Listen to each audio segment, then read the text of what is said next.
Thanks for choosing this free Anfield Index podcast. If you'd prefer to listen to this or any of our other shows without adverts, then now's the time to check out Anfield Index Pro.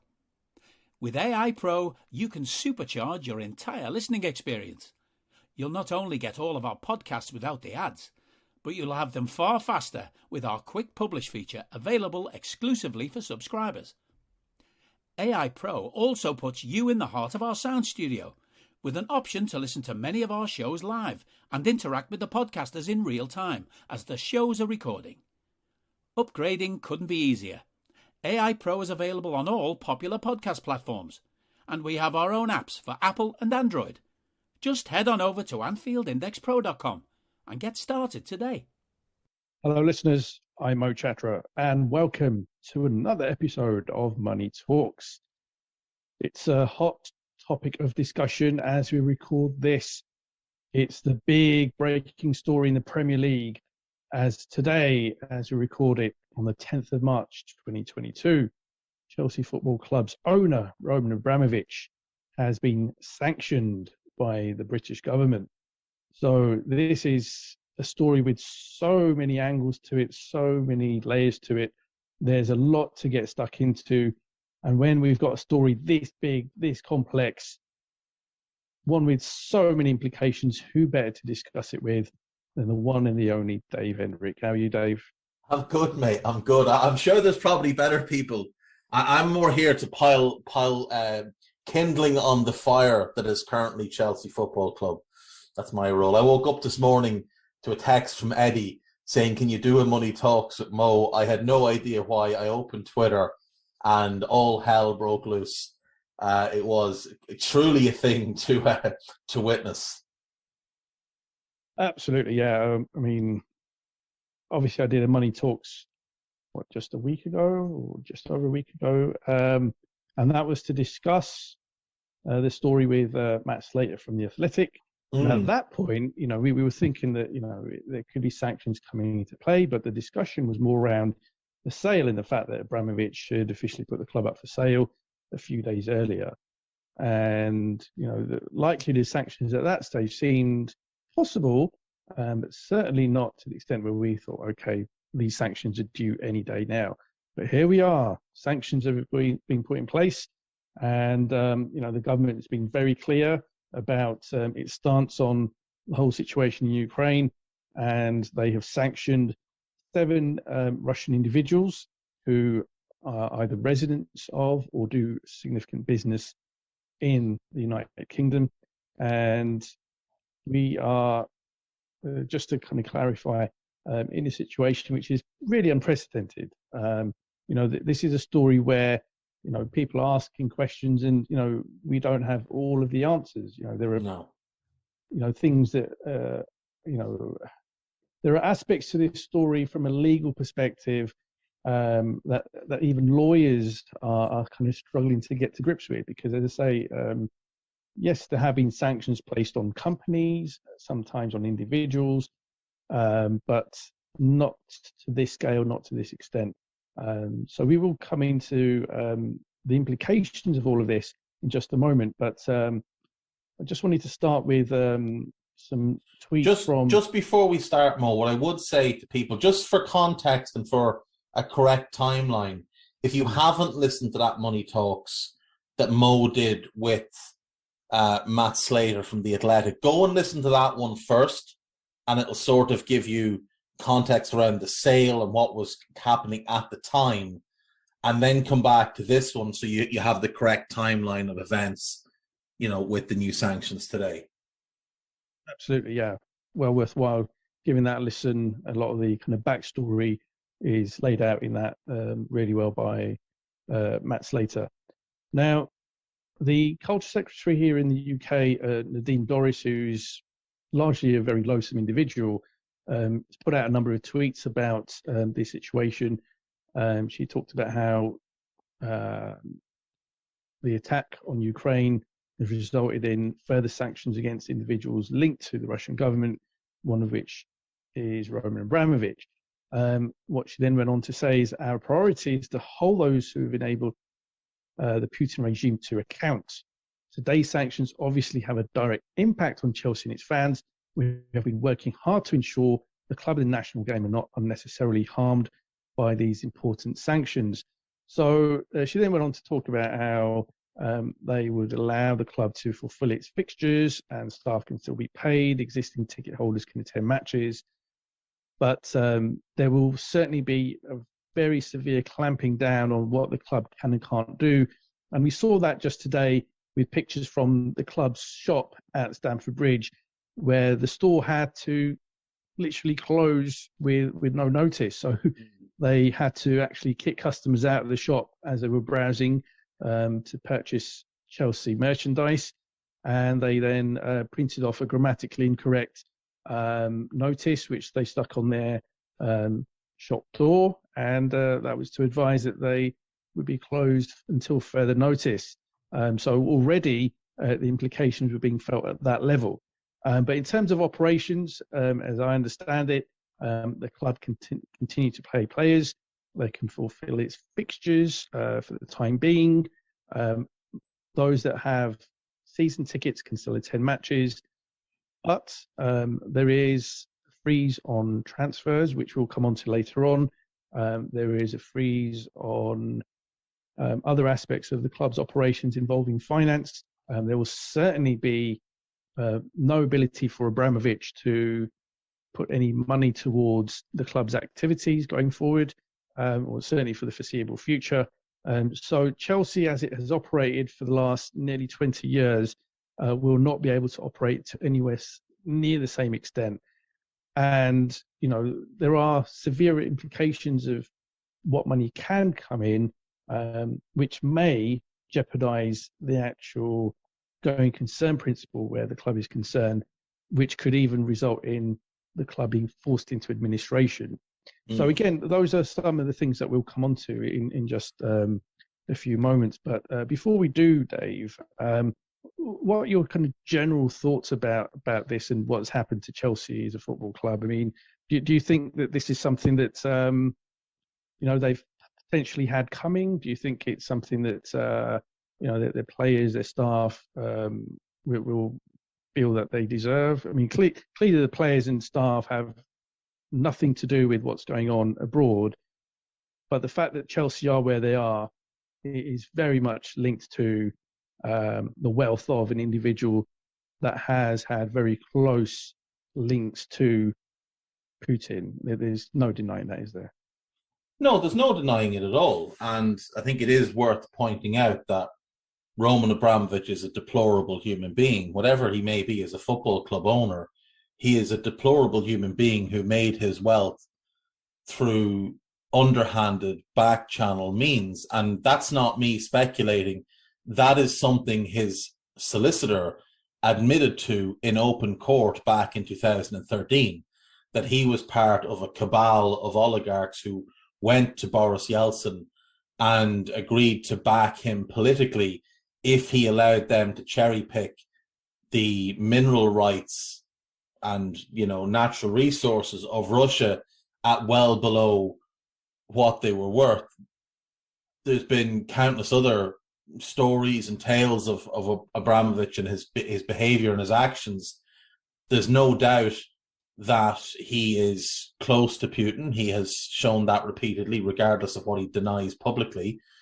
We know that he bought Chelsea for political purposes, because when Putin took office, he started to go after the wealthy oligarchs who had basically asset stripped the country for their own gain, and Abramovich didn't want to be next on the hit list, so he went and bought Chelsea as a very public business to have himself attached to in the UK and give himself a buffer from Putin. He's since become closer to the Russian president. He is somebody who is involved in one way or another in funding this war on the Ukraine, and nobody should feel in any way sorry for him. Now, I do feel sorry for the regular day-to-day employees of Chelsea. I do have sympathy towards the players, but what I would also point out is there is not one single player at Chelsea Football Club who would be there if it wasn't for Roman Abramovich. because not just the players that they've bought, but the players that have come through that academy who would not have been in that academy were it not for the money that Roman has put into that academy to enable it to grow to the size and status that it has, to have all those satellite pods around London, which Ryan Baldy details brilliantly in his book, The Dream Factory. Chelsea's academy would not be anywhere close to what it is now. They would not have the reach they have, and they would not have these players. These players would have gone to other academies like West Ham, like Arsenal, like Crystal Palace and Charlton, clubs that had more of a track record of producing Premier League caliber players. Chelsea had only really produced, Jody Morris, John Terry, and after that I'm kind of struggling. They weren't a club. Sorry, I think even JT came from West Ham originally, if I'm not mistaken. I believe so as well. And the thing with JT, remember, is he was on his way out the door before Roman bought the club. They were selling him to try and balance the books. It's often forgotten that Chelsea were on the verge of administration when Roman bought the club. He paid, I believe, 140 million for the club, 120 million of which was to clear their debt. And while that wouldn't be a big debt now, it was a massive amount of debt back then that Chelsea as a football club could not afford to service. So, everything that they have now, all the success, 5 league titles, 2 Champions Leagues, 5 FA Cups, I think it's 3, is it 5 FA Cups and 3 League Cups, plus 2 Europa Leagues? I think all of that is what they've won under him. All of that is because of him. Without him, they're not this club. And their fans can fool themselves in whatever way they want. But at the end of the day, Chelsea were, for the majority of their history, an unremarkable mid-table club who had a little bit of success in the 70s, then achieved nothing until the mid to late 90s when they won an FA Cup, a League Cup, a Cup Winners' Cup, and whatever else. But in doing all of that, they spent themselves to the verge of oblivion. Then Roman swooped in, and then the rest is what we know. Chelsea were not this, big, powerful, relevant club before him. The only way they got any kind of relevancy was spending way outside their means. And it does strike me, like even with him leaving in whatever sense before these sanctions, that was probably going to be what they'd go back to being, because most of the people linked with buying the club were American. And there's multiple different types of owners, obviously, but Americans tend to come in 2 different guises. Now, they're all very much profit and loss orientated, but they either fall in the John Henry category, where they're, from a business point of view, an absolutely outstanding owner. The club will never spend more than it makes, but the owner won't take any money out. He will appoint the best people. He'll happily spend money on staff, on getting the best staff in place, even if he's not spending the money on getting the best players season after season. Or there's the Glazers. And we've had both, because we had Hicks and Gillette as well. And with the Glazers, again, they're profit and loss orientated. They put no money into the club, but they take a ton of it out. They appoint idiots and unqualified people who boost their egos. And so for Chelsea, they either get a John Henry type and they have to function like Liverpool function. But the problem for them is they don't have anywhere close to the income that we have. So they can't compete for titles and Champions Leagues. They'd be competing for 4th and, domestic cups. Or they get the Glazers, a version of the Glazers, which, could be Vivek Ranadivi or Woody Johnson, 2 players who've been linked with buying the club, both of whom are idiots, both of whom are terrible sports owners, both of whom will take money out of the club, appoint buffoons.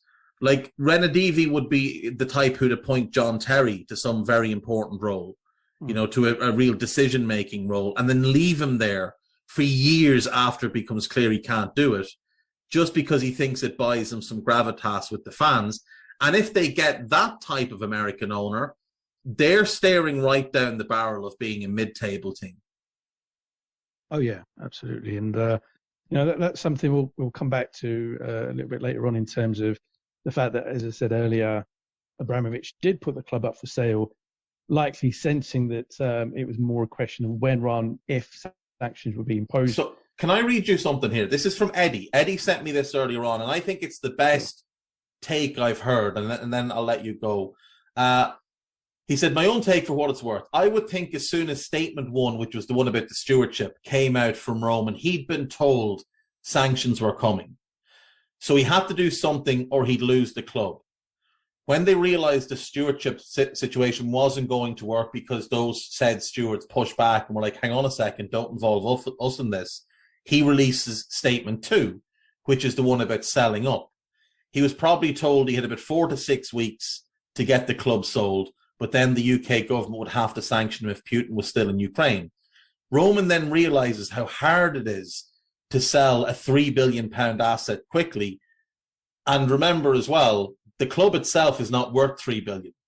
Forbes values them at $2.5 billion. Any other valuation you'll find has them about 1.5 to 1.8 million pounds. He's looking for $3 billion because regardless of what he says, he wants to recoup the money he's put into the club, the 1.5 billion he's pumped in. Then Putin starts bombing kids' hospitals. And now the UK government don't have any choice. They have to sanction. So he was trying to sell it on the quick. That wasn't really an option because you just can't make that kind of transaction very quickly. We both witnessed how the UFC sale went and how long that took to get through the different red tape, even in a good situation for both seller and buyer. That took months. This was going to take months. And unfortunately for Roman, Putin went and bombed some kids' hospitals and the UK government had to sanction him. So I think Eddie's right. I think he knew this was coming. He tried to weasel out of it. Then he tried to manufacture a quick sale. And when none of that was possible and Putin did what he did, he got screwed and he deserves it. Yeah. So yes, as I said, there are many angles to this, and one of those is to do with the subject of transfers, but also with contract renewals. So, as I noted earlier, the club essentially now has been placed on a transfer embargo. They cannot do any player trading as such, so they cannot either acquire player registrations, in other words, sign players, or even sell them. Because that would mean money coming into the club. And that is something that obviously the Treasury, part of the British government, is cracking down on completely. So their hands are really tied on that front. But even when it comes to contract renewals, I mean, just listen to this. Just this summer alone, the club has, I think it's 5 players whose contracts are ending in just over 3 months. Including arguably their 3 best defenders. So Cesar Azpilicueta, Antonio Rudiger, Andreas Christensen, Saul, and also Charlie Musonda, who is more a peripheral player. Poor Charlie Musonda. When they bought him, he was like the next big thing. And he's just had about 18 different loans. But you're right, losing those 3 defenders, like that's catastrophic if they can't then go. Because Roman's not putting any more money in, regardless. Sanctions could be lifted tomorrow. He's put the club are getting sold regardless. That's the only way sanctions get lifted is if he agrees to the sale. So he's not putting any more money in. To replace 2 starting defenders like Christensen and Rudiger, you're easily talking £100 million. And because they're a very silly club, they sold Guehi and Tomori, who'd be the ideal replacements. And they just don't have a way to replace those players if they leave for free, which it would seem they will now. And the thing for those players as well, like we've heard little from Rudiger or Christensen or Azpilicueta about their situations, whether they're going to stay or go. It's been a lot of scuttlebutt and reporting by, questionable journalists. But if those players had been leaning towards leaving, but were a little bit worried about any blowback from the fans between now and the end of the season, well, now don't they have the perfect cover to just sign on the dotted line for other clubs? Christensen for Barcelona, Rudiger for PSG or wherever it is he'll go, Aspi for Barcelona. Just put their hands up and say, well, we wanted to stay. but the club couldn't offer us a new contract, and we have to protect our own futures and look after our family. So now we've signed these contracts. I think we might see the pace picking up on those three contract situations, and we might find that they're all signed, sealed, and delivered elsewhere within the next fortnight. Well, absolutely. I mean, already as of January, they were able to essentially sign these pre-agreements with clubs abroad outside of England. So clearly that will be accelerated, or it'd be sensible for their agents to accelerate that conversation with clubs that might be interested in them. And they should be interested in all three. Saul, I mean, obviously he's not officially a Chelsea player. He was on loan. But the likelihood was he was going to go back to Atleti, or Atleti were going to be selling him on one way or another. He wasn't almost certainly going to be remaining at Chelsea anyway. But then if you look at contracts that are coming up with 1 year to go from June, again, there's some big players there. Thiago Silva, Jorginho, Marcus Alonso, N'Golo Kante, and then, a couple of lesser players in Ross Barkley, who's obviously still a very good player, but certainly seen as a peripheral player within the grand scheme of things at Chelsea, Bettinelli and Kennedy. So this is the situation that we have where Chelsea might see a depletion of their squad, where they can't then fill those gaps with suitable incomings. And they might, if they are allowed to operate going into next season, assuming that they're even allowed to complete this season, but if they are in a position to operate next season and Abramovich is still clinging on to this club, that they may be a squad which is looking very unrecognisable almost to what we currently find. Oh, without question. And then you have to start asking yourself, what about those 2024 players? Because all of a sudden, they become very, very interesting cases if this rumbles on, where Chelsea might have to sell them to A, replenish the squad, and B, avoid the risk that they look at their situation this summer and go, well, I've got 2 years left. This doesn't seem like it's going to be a lot of fun for the next 2 years. Do I really want to hang around long term and play for a team that isn't going to be competitive? So Mason Mount and Christian Pulisic will be the two kind of big 2024 players. Do they start to angle for moves away? And do Chelsea start to entertain the idea of selling them? Because selling Mount this summer would probably help you fill your centre-back spots.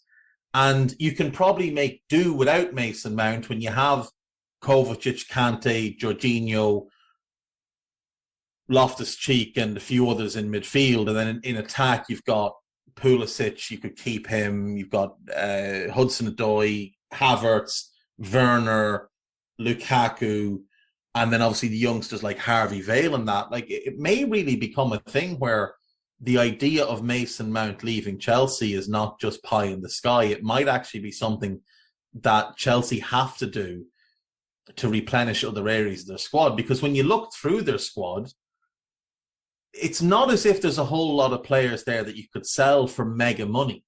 Those three defenders you've covered, you're not getting money for them. You're not getting money for Thiago Silva. Chalobah's not bringing a big fee. He's a good young player. He's not a great young player. You'll lose money on what you paid for Chilwell. Reece James would bring a big fee, obviously. He's a talent. Kante and Jorginho, 1 year left, both 30 plus. You're not getting big money for them. You could sell Kovacic, but what will you get? The 40 million you paid, maybe a little bit more. Lukaku's value has plummeted. I would suggest that Havertz, despite a Champions League winning goal, his value has dropped. Werner's has hit the floor. Hudson-Odoi, you've just developed so poorly that you might get 35, 40 million, but I doubt I doubt it would be any more. Pulisic, again, his value will have dropped since you bought him. And again, you still owe money out on a lot of these players as well. Whereas with Mason Mount, he's a homegrown player, an England regular, came through your academy. Everything you sell him for is profit. If an offer pops up of 80, 90, 100 million, it might be in their best interest to consider selling him, especially when it's not just the financial hit from players leaving for free and things like that. It's the other areas where their income is going to take a big, big hit. It will, yeah, absolutely. And we'll come on to those in just a moment. But the kind of final point I wanted to make in terms of players and also about contracts is we will also almost certainly see an impact on the academy. So we know that the Chelsea operating model is very much relying on stockpiling of players and then sending masses on loan each season to generate loan fees, which are substantial for Chelsea. But then on top of that, selling these players on when they serve no further purpose. And that is something that has generated Chelsea more money than any other Premier League club. So the academy is something that, there's many things you can talk about in terms of the way they operate that and how they have chewed up and spat out many very promising player over the last 15 years. But on top of that, you also have the women's team, which again has had a significant amount of money, relatively speaking, pumped into it.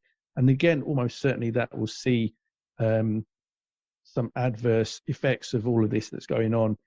And that squad will also potentially be in a really bad state by the end of the summer. But the final point I just wanted to make on this contract situation is something that I talked about with Matt Slater in my Money Talks last week, which was about the potential for players to argue that the club is in breach of contract were sanctions to be placed. And it's interesting that one agent already, as I understand it, has come out to suggest that his player is at the moment locked in. So the implication being that that agent and potentially other agents of other players who are tied to the club for 1, 2, 3, 4 years might already be looking at ways in which they can get their players out of the club and move them on to other clubs. So that again is something that the club will be very worried about, because if there's any effect from these financial sanctions that the club is having to operate under, then the agents could argue, well, look, there's been this breach or that breach, no matter how small or technical, and it might be difficult for Chelsea to then argue it in court because their activities will be so limited, they may not even be in a financial position to go and pay lawyers to defend themselves in court should players just simply say, right, you've breached my contract, I'm off. So these are the sort of practical implications which could have a huge bearing on this club. Yeah, I mean, definitely. The contract thing is interesting. So at the moment, we have a situation in Russia and the Ukraine where overseas players have been told, you're now free to go and sign for somebody else until June. And FIFPro are pushing for these players to all be released from their contracts and allowed to go and sign somewhere permanently. Yep. Now, obviously, that's very unfair on those clubs that would lose the players. The most recent example of a breach of contract situation where players left a club for free and signed elsewhere is, of course, Sporting Lisbon, where Rafael Leao and Rui Patricio and others left the club, went and signed elsewhere. What's happened since is Sporting have gone to the Court of Arbitration for Sport and been able to successfully argue that these players should not have been allowed to leave for free, and they've gotten back fees. Now, not fees that represented the full value of the player, but certainly far better than nothing. You would imagine that's the same thing that would happen in Russia and Ukraine, especially in Ukraine, where, like, hang on, we got invaded, so our players were allowed leave. That would definitely happen. With Chelsea, I would imagine it would possibly end up the same way. But like you've said, how do they have they don't have the financial capability to go and argue these things in a court of law because of the sanctions and restrictions they're now under. Like, there's just no premise for them to be able to take the multi-millions of pounds it would require to go and argue every single case should this happen. So I do think that's something to keep an eye on. I think it's probably far-fetched in that I think most of the players will probably just say, look, we're fine. You might get one or two that'll kick up a fuss. And if that's the case, then we'll see what happens. But most of them, I think, will probably be diligent enough in their sort of public support of the club, even if privately they're saying other things. What is interesting is what you said about the academy, though, and the women's team. Now, the women's team I don't know much about. It's not something I follow, but I have noticed a big growth in the amount of times I hear about Chelsea's women's team.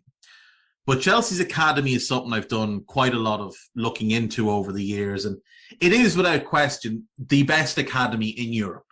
There is absolutely no doubt that when it comes to producing players, Chelsea's academy stands a level above everybody else. And just to give people an example of this, okay?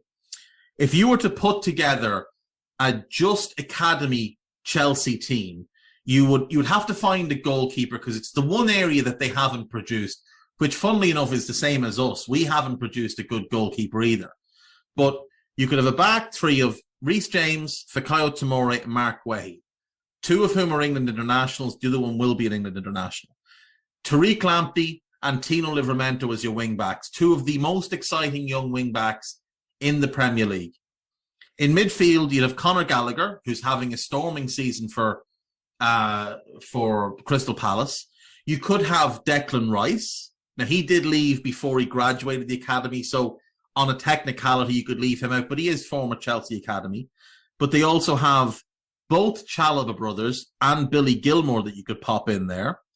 There's Mason Mount, obviously, Tammy Abraham as a striker, and Armando Broja currently tearing things up for Southampton. You've also got Dominic Calvert-Lewin, Ruben Loftus-Cheek, Callum Hudson-Odoi, young Harvey Vale, Tino Angerin, Ola Aina, Jamal Musiala, currently starring for Bayern Munich, Andreas Christensen, and your backup goalkeeper, or if you were stuck at it, you need the starter, Etheridge formerly of Cardiff. I don't know where he is now. He's a decent enough keeper. So that 11 with a decent goalkeeper and then that group of subs, that's easily a top 7 team in the Premier League. Their academy has produced that over the last 5-6 years. The oldest player there is probably 24, 25. So the last 6-7 years, all of which is funded by Abramovich. Now, the question will be, when a new owner takes over, will they see the benefit in continuing to plough that money into the academy? Or will they make the decision, if they're a Glazers type, to cut corners? Because we've seen it with the Glazers. Look at their infrastructure at United. The stadium hasn't been upgraded. The academy hasn't been upgraded. The training ground hasn't been upgraded. All three are now outdated. They were spectacular in the mid-2000s. They're now outdated and well behind what Liverpool, City, Arsenal, Tottenham, and Chelsea can all offer, except for Chelsea Stadium, which is obviously another issue we should talk about at some point. But will they see the benefit in continuing to pump that money in, or will they say, well, why do we have all of these satellite academies? Let's just focus on our main academy and not see the bigger picture, which is those satellite academies extend your radius for targeting players and mean that you get players into your academy that normally you shouldn't be able to touch, a lot of whom are these players I've just listed out. But if they do that and they cut back, all of a sudden Chelsea will also lose this massive pool of talent that they've been picking away at for years, producing these players. Tomori brought them 25 million, Guehi the same, Lamptey and Livramento I think was about 5 million each. Rice brought nothing obviously because he left. He was terminated from the academy because they didn't feel he was good enough. Gallagher, if he leaves this summer, that's 40 million. Abraham bought 40. Broja, if he leaves this summer, you'd expect 40. Solanke ran out his contract, so that's that. One of the Chalobahs brought, I think, 5. Aina brought 8. And I think Etheridge brought 2. So, like, that's a lot of money. And that's not an exhaustive list. There's others you could go through as well.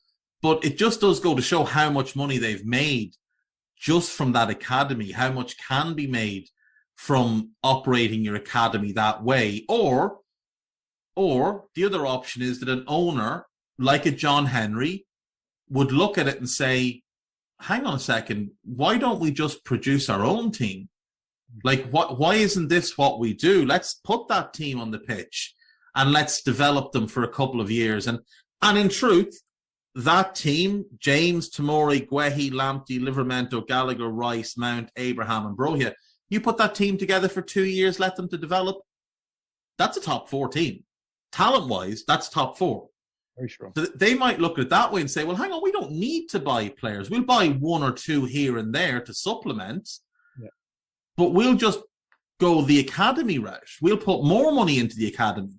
But obviously the question mark will be, how does that function in the short term when Chelsea are under these sanctions? They're not going to be able to pump in as much money as they have been. They're not going to be able to extend the academy as they've been planning to do. And they're basically building an M25 of academies around London. But, you know, short term, it may have a hit. Long term, it could be the biggest benefit of the club, but it would also limit the ceiling of the club in that while that group might get you 4th, might win you an FA Cup or a Europa League, it's likely not winning you a Premier League or a Champions League, which is what Chelsea, of course, have become used to. They have, absolutely. And just on the academy, I mean, one of the things that has really benefited the success and the fact that it's almost been a factory of churning out fantastic talent is the fact that for quite a number of years, they have had a policy of paying well over the odds for 14, 15, 16-year-olds. I mean, there've been 16-year-olds on 6, 7, 8 grand a week contracts. And that's the type of thing that Liverpool, for example, decided to move away from several years ago when they imposed a maximum 40,000 a year contract for players below it. I think it was 16 and under. In fact, it might have been 17 or 18 and under. So they are operating in a more sustainable way, whereas Chelsea's wage bill for its academy will be significantly above that of other rival clubs in the Premier League, with the possible exception of Manchester City. And that, again, is something that new ownership, if they were to come in, would likely review and possibly veer away from. So whilst, it is something that is successful and operates well, the whole stockpiling, the excessive wages would certainly be something that new owners would potentially look to address. But then on top of that, there are also sanctions being put in place by FIFA around how many players a single club can put out on loan at any given time. So again, that is a big effect when it is implemented on the Chelsea academy model. Oh, massively so. Massively so. And if you look at the moment, Chelsea have in total 5, 10, 12. They have 24 players currently out on loan. 24 players. Now, that pales in comparison to Man City, but that is a spectacular number of players to have out on loan. And like you said, one of the big things they've been doing, and they've been doing it a long time, because I remember Liverpool played Chelsea in I think it was an under-18s match at the time, and Nathaniel Chalobah was in the Chelsea team. So I think he's about 27 now. So you're probably looking 9-10 years ago. And I remember there was a big fuss made over the fact that at that point, he was earning $5,000 a week as a 17-year-old. And then Loftus-Cheek, a couple of years later, he was earning about $10,000 a week as an under-18, under-21 type of player who hadn't made a first-team appearance yet. So, this is a practice that has regularly taken place at Chelsea for a long time. Man City do something similar. Tosin Adarabioyo, who plays for Fulham. If you think back about 4 or 5 years ago when he was in City's academy, there was a big story. Now, it was the Daily Mail, admittedly, but there was a big story on the front page of the Daily Mail that he had bought a house in Manchester for his family for over £1 million. This was an academy player buying a house for over £1 million. So he was clearly earning a substantial wedge of money at that point as well. So this is something these clubs have done. It has enabled them to bridge the gap in terms of becoming attractive to players. Well, the money is what's attractive, not the club itself. If you speak to anyone, they will tell you that Arsenal have the best coaching at academy level because they invest more in coaches.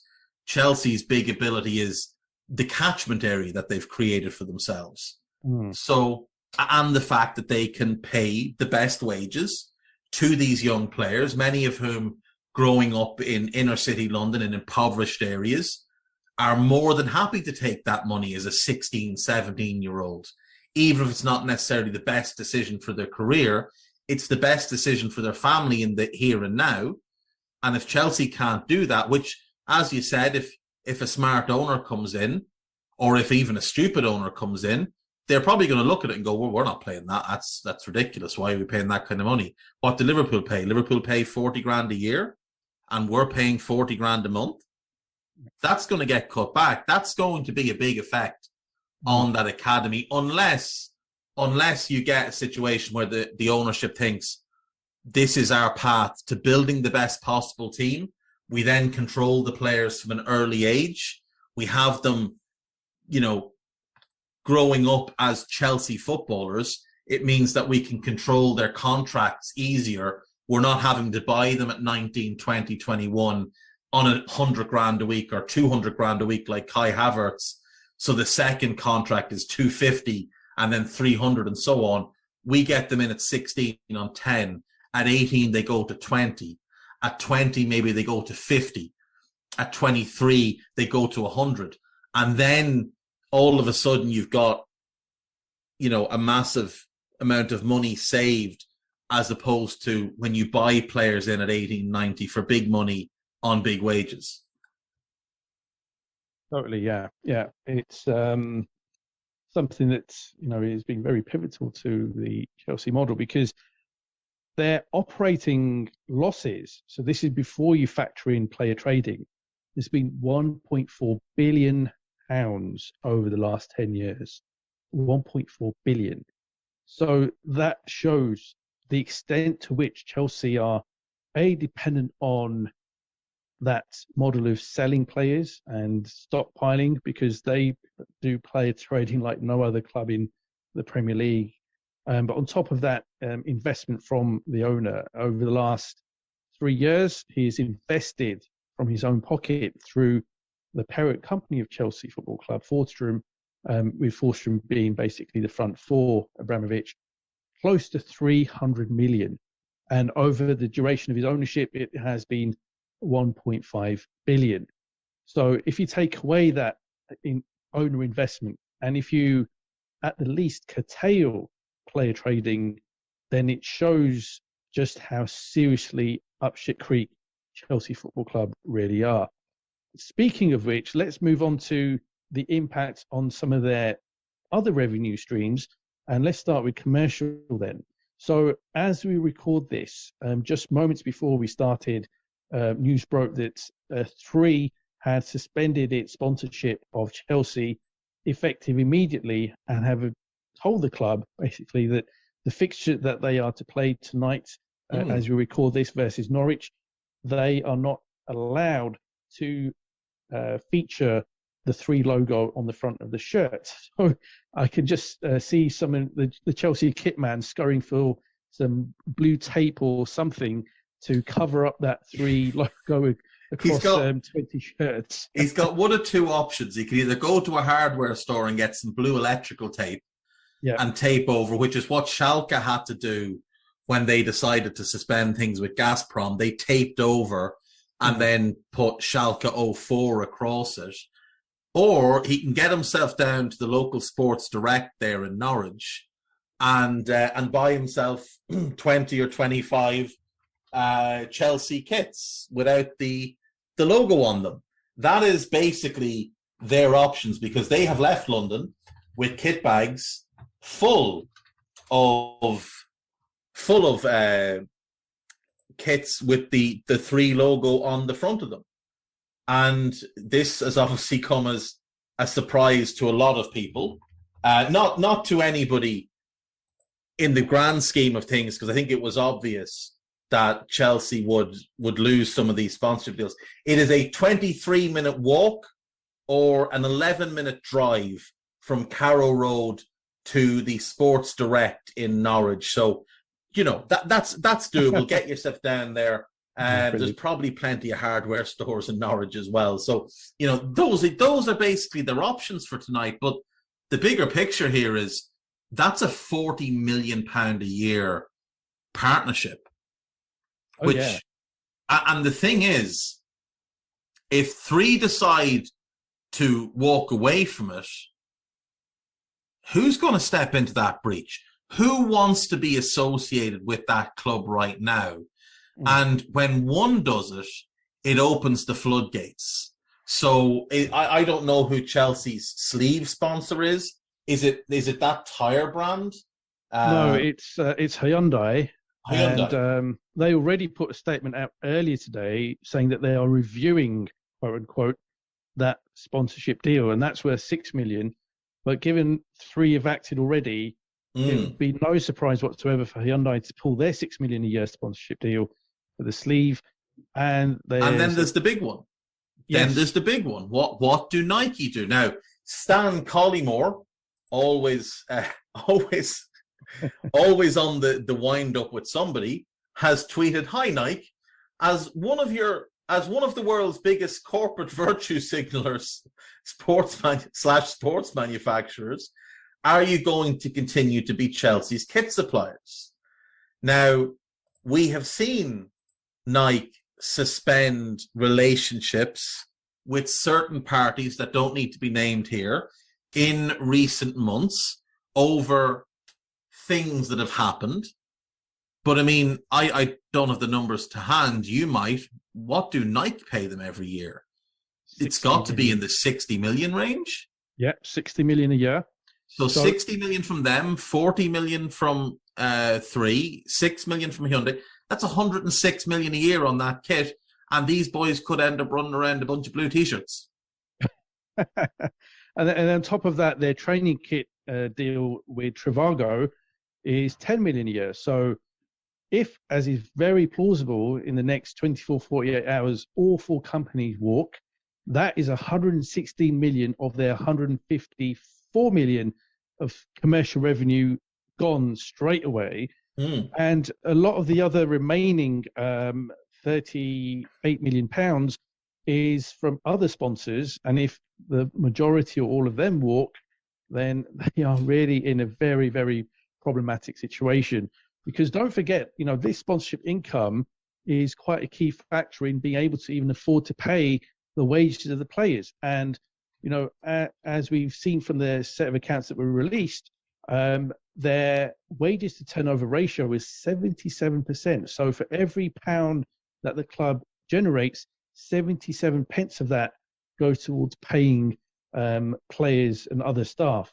So with sponsorship income being close to, or in fact, over a third of their revenue for the last full completed season of 2021, if you take nearly all of that away, they are really in a difficult position to be even able to fulfill its obligations of paying its staff. And again, that goes back to the point I raised earlier around then moving into the territory of potential contract breaches, because if they are unable to pay everyone's wages and they defer, then some players may take that as enough reason to essentially say, right, you've breached the contract, we are on our way to X, Y, and Z club down the road.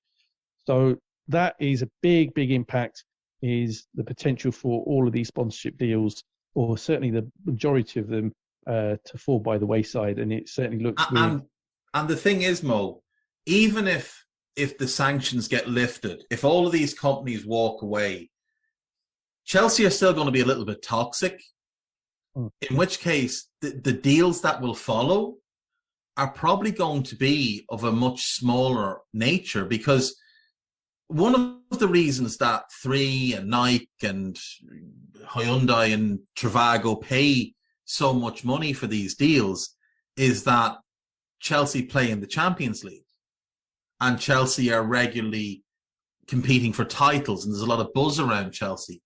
If Chelsea fall back from there, because financially, I think I'm right in saying Chelsea are a lot closer to your Spurs and your Arsenal than they are to Liverpool and the Manchester clubs. They are. And they are. If their finances shrink even further and they can't buy players, they have to sell some players to balance books and whatever else, well, all of a sudden, top 4 is a challenge for them. So if you're not guaranteed top 4 every season, which Chelsea basically have been since Roman took over, I think they've only missed it twice. Well, isn't that going to have a big effect on your ability to go to potential commercial partners and say, well, look, your logo will be associated with a club who are in the Champions League. Instead, it'll be, well, we'll be in the Europa League some years and the Europa Conference League others. So how much do you want to give us? Instead of 60 million, it could be that, I don't know, Puma turn around and say, well, we'll give you 30 million. Instead of 40 million from 3, it might be that, I don't know, some company will come in and say, well, we'll give you 20 million because we look at you as the number 6 club in England now, because you're not as big as Liverpool, Arsenal, United. You've fallen behind Spurs and City. Well, City obviously have cooked their books, but whatever. They can find ways to get money in. But do you know what I mean? Like, not just the loss of these deals, because, for example, if Standard Chartered decided tomorrow, oh, we just can't be bothered with Liverpool anymore, we're going to just bin that off, they would be queuing up to get their logos on the front of the Liverpool jersey because of what Liverpool is as a footballing institution. They won't be queuing up to get their logos on the front of Chelsea's jerseys because no one wants to be associated with that stink. And if 3 did pull the plug, we might see a situation where Chelsea play next season without a front of shirt sponsor, even under new ownership. Yeah, totally. And this is why fans are absolutely in meltdown as we record this, because, you know, it's just one thing after another. It's about, you know, players possibly walking, certainly those that have their contracts coming to an end in 3 months, almost certainly gone at the end of the season. And then, you know, there's other factors too. So let's then move on to broadcast revenue. So we, again, are a bit unsure about how this exactly could pan out. But, you know, there are obligations on the likes of UEFA and also the Premier League to pass on broadcast revenue to Chelsea Football Club. However, it's yet to be seen as to what extent they'll be able to continue with that, because the actual statements from the government don't make it entirely clear.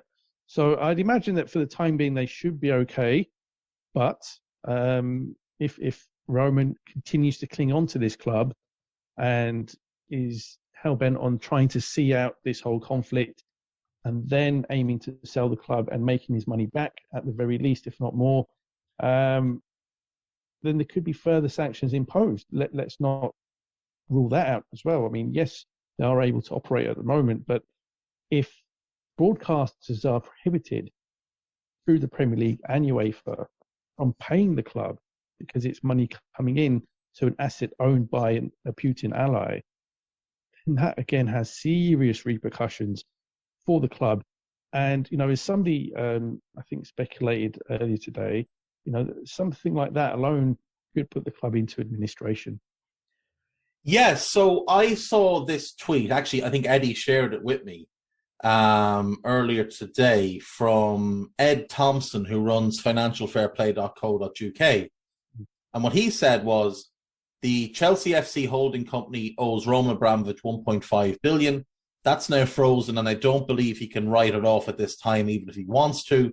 So no one will buy the club with that hanging over it. The club is loss-making anyway and is about to become a lot more loss-making based on what we're seeing with 3 and potentially with Nike and the rest. So for what it's worth, I expect the club to go into administration. Now, he's not one for hyperbole or overreactions or hot takes. And he points out that when Southampton's holding club or holding company went into administration, Southampton were docked points. So, look, docking of points for Chelsea won't affect their status in the Premier League, but it could very well affect their status in the Premier League or in the Champions League. Now, in all likelihood, that would happen for next season, not this season. So they'd be in the Champions League next season. But to start a season with a 12-point deduction and then have to compete with Arsenal, United, Spurs, West Ham for that 3rd and 4th place spot behind Liverpool and City, that's a big, big disadvantage. Yeah, it is. It is. And, it certainly mean top 4 would be not impossible to achieve, but highly unlikely. And, there'd be, again, an increased likelihood of, staring at relegation if, key players move on. And obviously there are 3 key players that almost certainly will be going in the next several months. But even other players on top of that whose contracts end in just over a year's time, and even those that might be ending in a couple of years' time. And again, especially if they can successfully argue that contracts have been breached. So, there is that serious threat. It's highly unlikely as that may have seemed even a week or 2 ago. This is all becoming, very, very plausible with almost every passing hour as more and more layers are added to this story. So just covering a final revenue stream, and that's matchday. So as I touched upon earlier, season ticket holders are still allowed to attend, but the implication being that general ticket sales would come to a halt. Now, that will be just part of the effect on matchday revenue because, again, in terms of practical implications, we already know that the club shop isn't allowed to operate. Even things like sale of hot dogs and drinks are likely to be prohibited. So the club may not be allowed to even... No, they have to provide some sort of refreshments. Okay. But they'll be allowed to sell some things. It may just be that they're allowed to sell bottled water. Right. And like pre-packed sandwiches or something really cheap that's not going to... But yeah, it is going to have a massive impact there. And here's a question for you, Mo. We know that if Manchester City, for example, were only allowed to let season ticket holders into the stadium at the Etihad, where I believe they claim to have over 30,000 season ticket holders. If only season ticket holders were to show up at a City game, there'd probably be about 15,000 people in a stadium. Do you think it would be something similar at Chelsea, where I believe the number they claim is somewhere in the region of about 28,000? How many of them are real season ticket sales, and how many of them are to made-up fictions of the club's mind? Well, I imagine that some of that will be tickets that may not be owned by actual real fans, but probably not to the same extent as I would suggest is the case at Manchester City, who expanded their stadium when there was no demand for additional tickets, and they went from about 47,000 to 55, I think it was, and they clearly struggled to sell those tickets for nearly every game. But I think at Chelsea, there will be a fair number of season ticket holders who do not live in London or even in the UK, who may sell their tickets for certain matches through third parties, which has been the case with Liverpool, for example.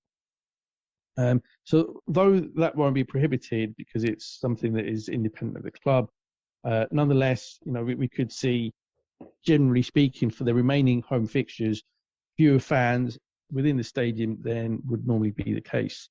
But just going back in terms of matchday revenue to one of the points you raised earlier, which was about the club's plans to move to either a new stadium or to build on the site of Stamford Bridge. The last thing that we ever heard about this was that the club wanted to build a 60,000 seater stadium at a cost of over £1 billion, and that was in 2017-18, and that was pulled when Abramovich had certain restrictions placed on him 4 years ago by the British government, which caused him to stop coming to the UK, pretty much stopped attending Chelsea matches, and took on an Israeli passport and has largely lived there for the majority of the last 4 years. So, in retaliation for certain scrutiny, at the very least, that existed at that time 4 years ago, he shelved those plans for that stadium. And that is clearly something that will not be delivered by Roman Abramovich. But given the rising cost of construction, given it was 1 billion only 4 years ago, before massive inflation in construction over the last several years, that stadium would be creeping up towards 1.5 billion. Yeah. So again, what is the likelihood of owners coming in and wanting to spend that level of money? See, this is what I've said from day one. As soon as he announced that the club was for sale, this was one of my points. If you're coming in to buy Chelsea at the 3 to 3.5 billion that Roman allegedly wants, number one, you're overpaying for an asset that is very unlikely to ever give you a return on said asset. But number two, you're also going to have to pay for a new stadium. Now, because of the weird ownership situation over Chelsea Stadium, where I believe it's something along the lines of Roman owns the stands, but some supporters trust own the pitch. So therefore it couldn't be so, because there was a big worry that originally when Roman arrived, one of his plans was to sell Stamford Bridge for development, because as development for apartments and office buildings, it's worth a couple of billion. So this is why it was split up like that. It might have even been when Ken Bates was there. So you can't just go and sell that plot of land. You can't really extend Stamford Bridge because of how it's located. There isn't really a situation that works to extend it, bar spending a fortune to buy up properties around the club, which obviously Liverpool have done to extend Anfield, but it's far cheaper to buy, a row of terraced houses in Liverpool than what's around Chelsea, given where they're located. So you're talking about another $1.5 billion to come in and build a stadium, which is needed because their match day income pales in comparison to United and Liverpool and Arsenal and Spurs, who all have much bigger stadiums, and to City, who cook their books and let on that they sell £4,000 pies to people in, hospitality suites. So this is also a big factor. Like, it's also something that needs to be taken into account for any new buyer. Like, are they going to build a new stadium? Because if they don't, and Chelsea are limited to staying at the Bridge, it itself still needs some updating and some modernising and some improvement that Roman pushed off for years, not because he was being cheap, because no one would accuse him of that, but because he had plans to go and build a brand new stadium, state-of-the-art, best of everything. And when that didn't happen, the Bridge just sort of fell by the wayside. Now, I haven't been at the Bridge in about, I think it's 6 years since the last time I was there, but it was not a particularly enjoyable experience. Like, they're very short on amenities and facilities there, things that you take for granted at, other London stadiums, such as the London Stadium or the Tottenham Stadium, or even the Emirates, do you know? Oh, yeah. Yeah, it's certainly lagging behind, not only in terms of capacity, but certainly facilities. And, that is something that, with the club almost inevitably moving hands from Abramovich to new owners at some point, it's more a question of when rather than if. With the rising cost of construction and the likelihood of the type of owners that might come in to Chelsea, any chances of moving into a brand new 60,000 seat stadium certainly appear to be very slim, and they may be stuck with Stamford Bridge for quite some time. But to conclude on this podcast, Dave, let's just go back to the discussion around the sale of the club. So, as I noted, we are aware that Abramovich put the club up for sale officially last week, and there was reported interest. As I talked about with Matt Slater, there are parties that have been circling around looking to get a deal done, albeit nowhere near the £3 billion that Abramovich had valued the club. And certainly now that he has been imposed with sanctions by the British government, then there's clearly no chance of him being able to generate anywhere near that kind of money. And in fact, the sale itself would not be allowed, as things stand, to see any proceeds of a sale go towards Abramovich. So if the club were to be sold, it is entirely possible that the British government may look to seize proceeds from sale for their own purposes. That is one of the possibilities from that scenario.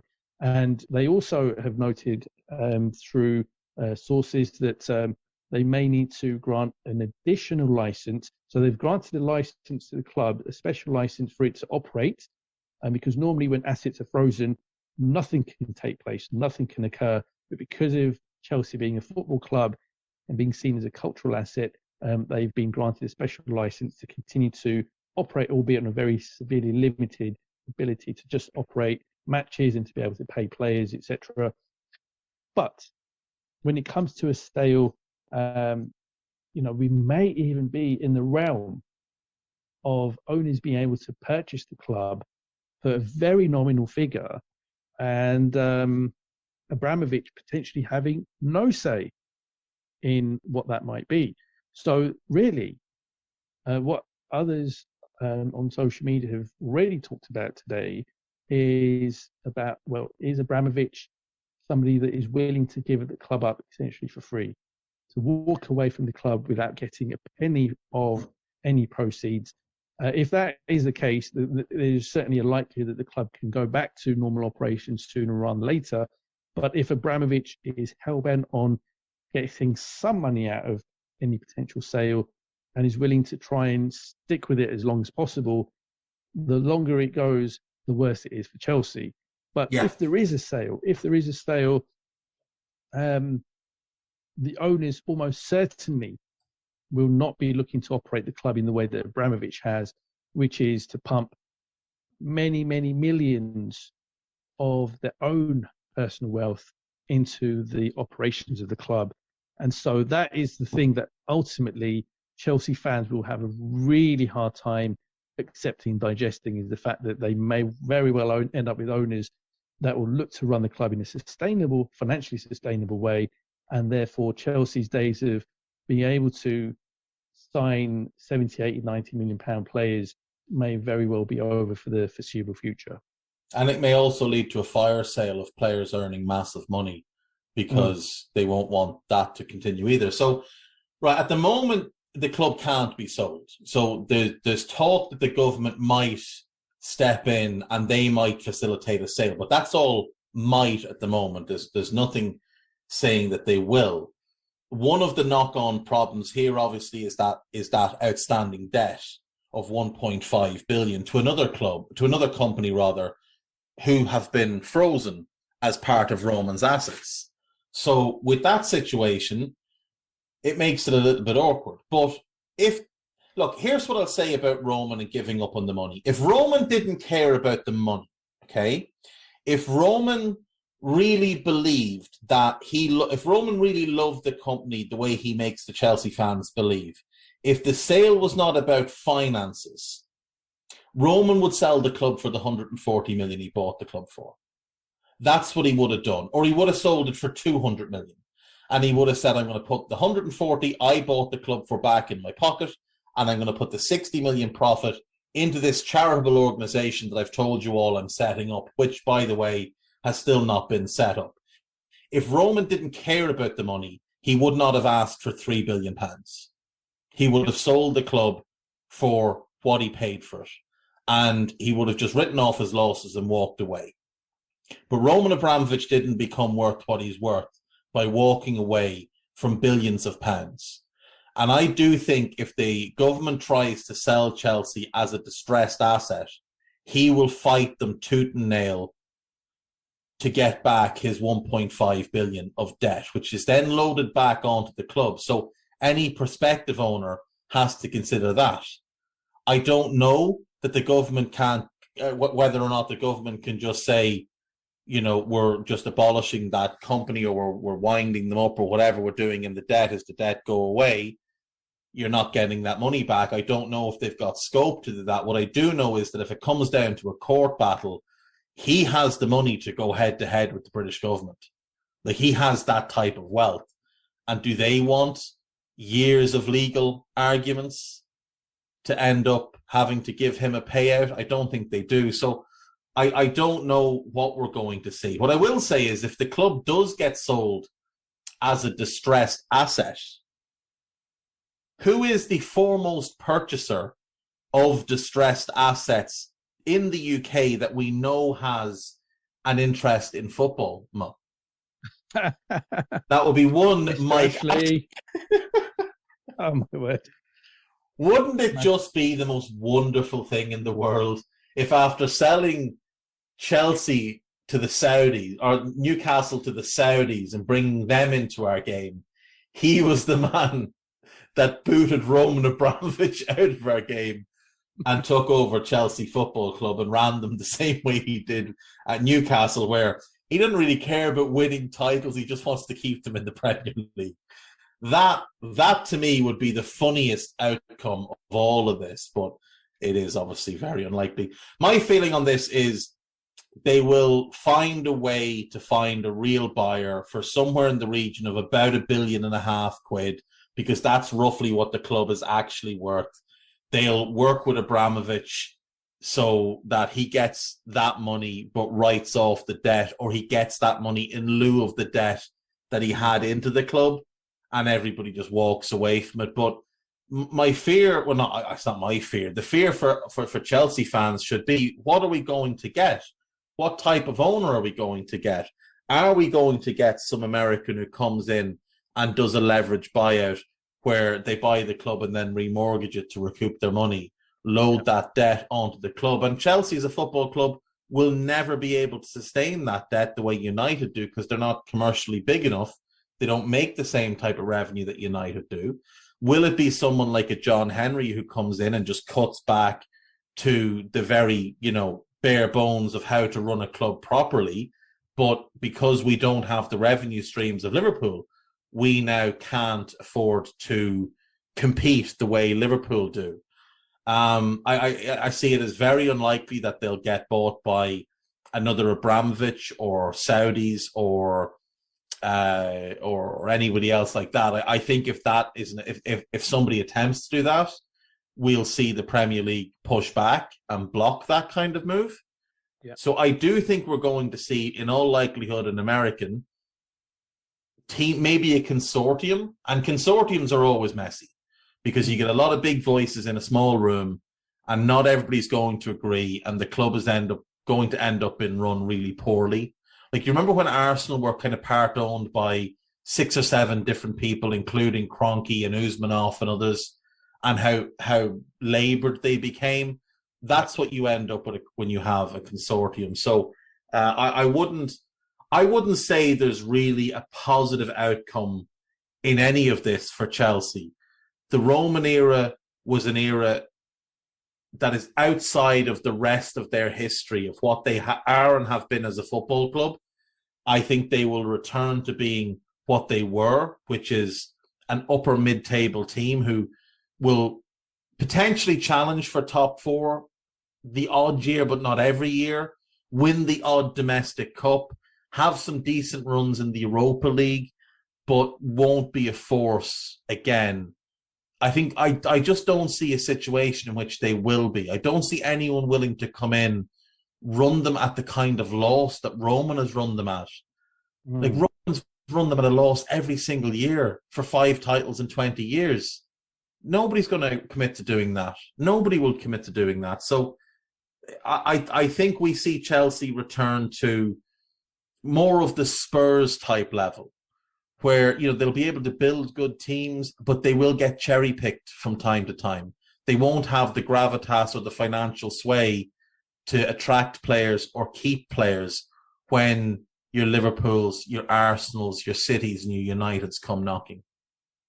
Arsenal, by the way, will be the biggest winners in all of this, because Arsenal were the biggest losers of Roman coming into English football, especially because he wanted to buy them first and then ended up buying Chelsea. It was Chelsea who usurped Arsenal as a title contender, and it's Arsenal who've suffered since for many reasons, but they'll be the biggest benefactors of Roman going. Yeah, they will. And, you know, let's not discount the fact that Newcastle United, with their ownership, or certainly whilst it will be allowed, will be spending huge amounts of money to turn them into a force in the Premier League. And it might not happen in the next year or two, but it's, in my view, more a question of when or on if spending restrictions of some nature are not imposed on that club, that they eventually break into the top 4 and become a very strong team. And, you know, they'll be right up there with your Liverpools, your Manchester Cities, and then, you know, possibly an Arsenal or a Man United in terms of competing for the top 4. Chelsea will certainly slip down the pecking order if that happens at the same time that they, as a club, Chelsea that is, have to move to a more sustained financial model. And if that is the case, then certainly the club that their fan base is grown accustomed to will never be the same again. And it couldn't have happened to a better club. Yeah, well, Dave, couldn't happen to a nicer group. And just before I go, Mo, just in case the Chelsea kitman does listen and doesn't fancy that bit of a trek to Sports Direct, there's a hobby craft about 6 minutes walk from Carrow Road. You could probably get a bit of tape there. There's actually a Morrison's right across the road from Carrow Road. They might have some sort of tape that you could get. Aside from that, maybe rock up to reception and see if they can give you some, you know, A4 paper, and you can just stick that on, tape it up, bit of sellotape, wrap it round 3 or 4 times, and you might be okay. Turn the shirts inside out, or maybe, I don't know. Yeah, I'm sure there'll be some way that they'll figure it out, but it's going to be quite a hodgepodge way of getting around a very, very late decision by their shirt sponsor to cover up or hide their logo. And again, it should bring some amusement and countless memes later on tonight as we record this. And can't wait to see what the kit man manages to come up with. But Dave, yeah, we've really gone around the houses with this one, gone into it in a great amount of detail. And there's certainly so much of the story that we could have talked about, even beyond all the stuff we did cover. But hopefully, listeners, you have had a very, very good account of all the repercussions, implications for Chelsea of this developing story. So, Dave, before you go then, do you want to plug your many podcasts? Two-Footed Pod every day at 4 p.m, Daily Red every day at lunchtime. Scouted, the latest one for Brighton, is out. We also had a little bit of a chat about Chelsea, but left most of it for this. And we looked at any players from Russia that might be of interest if that does happen, where players are released from their contracts. Look forward to listening to it. And I'll be back with another Money Talks in the forthcoming international break. So look out for that one as well. So until next time, thanks for listening. We hope you enjoyed listening to this Anfield Index show.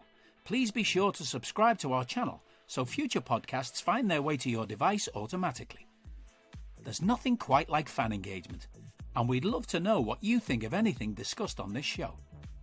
The best way to get in touch is over on our free Discord community, where both podcasters and listeners debate the hottest LFC topics 24/7.